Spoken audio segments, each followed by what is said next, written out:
మనుష్యులందు నీ కథ మహర్షిలాగా సాగదా.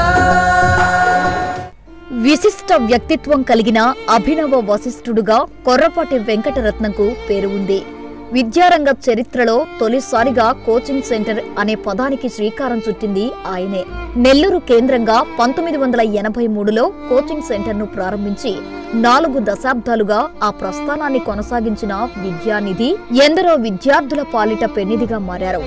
1943వ సంవత్సరం మే 23న చలపనాయుడు పల్లెలో కొర్రపాటి ఈశ్వరయ్య నాయుడు తులసమ్మ దంపతుల 2వ సంతానంగా రత్నం మాస్టర్ జన్మించారు.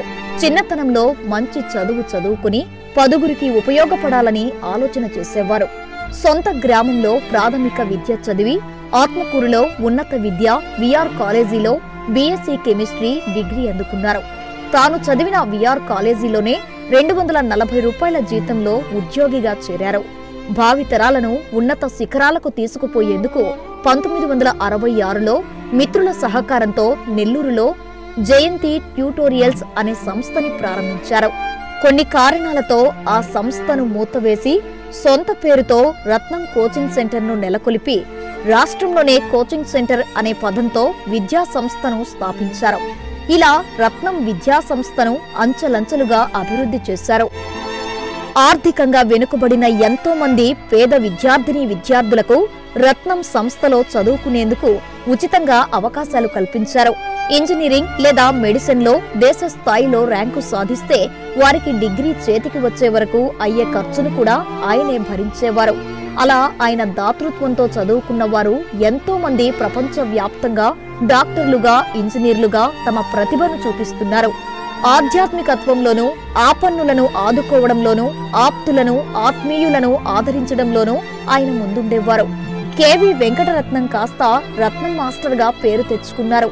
చిన్నారి హార్ట్ ఫౌండేషన్ ద్వారా చిన్నారులకు వైద్య సేవలు అందించిన రత్నం మాస్టర్ ఎన్నో ప్రశంసలు అందుకున్నారు. నేను డాక్టర్ ఇంజనీర్ సైంటిస్ట్ ని కాకపోయినా నేను చదువు చెప్పిన వారు ఆ కోవలో ఉన్నారంటే అంతకంటే ఆనందం ఏముందంటారు రత్నం మాస్టర్. రత్నం మాస్టర్ కు 2 సంతానం, వేణుగోపాల్, కిషోర్ అనే 2 కుమారులు.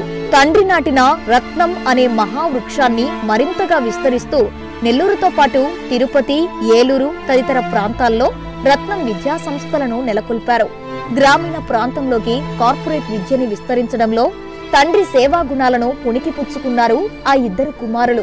పట్టుదలకి, కార్యదక్షతకి, నీతికి, నిజాయితీకి, ఆడిన మాటకు కట్టుబడే తత్వానికి, వీటన్నిటికీ మూలమైన క్రమశిక్షణకి నిలువెత్తు సాక్ష్యంగా నిలిచే రత్నం మాస్టర్ జీవితం నేటి తరానికే కాక రేపటి తరానికి సైతం ఎంతో ఆదర్శవంతం.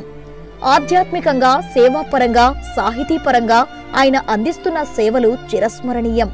శీలేనా శోభతే విద్య అనే నినాదంతో చలపనాయుడుపల్లి నుంచి చికాగో నగరం దాకా విస్తరించి పరిమళిస్తున్న రత్నం విద్యా కుసుమాలు జిల్లాకే గర్వకారణమన్న ప్రశంసలు దక్కాయి.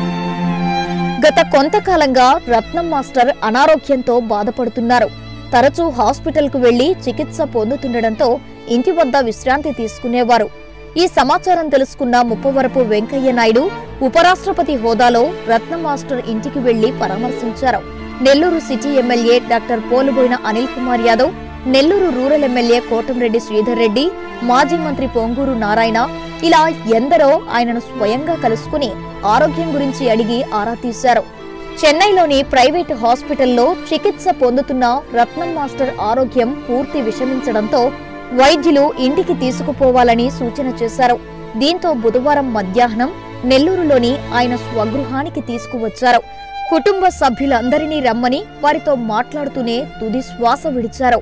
పార్థివ దేహానికి రాజ్యసభ సభ్యులు వేమిరెడ్డి ప్రభాకర్ రెడ్డి, వేమిరెడ్డి ప్రశాంతిరెడ్డితో పాటు పలువురు నివాళులర్పించారు. మనుష్యులందు నీ కథ మహర్షిలాగా సాగదా.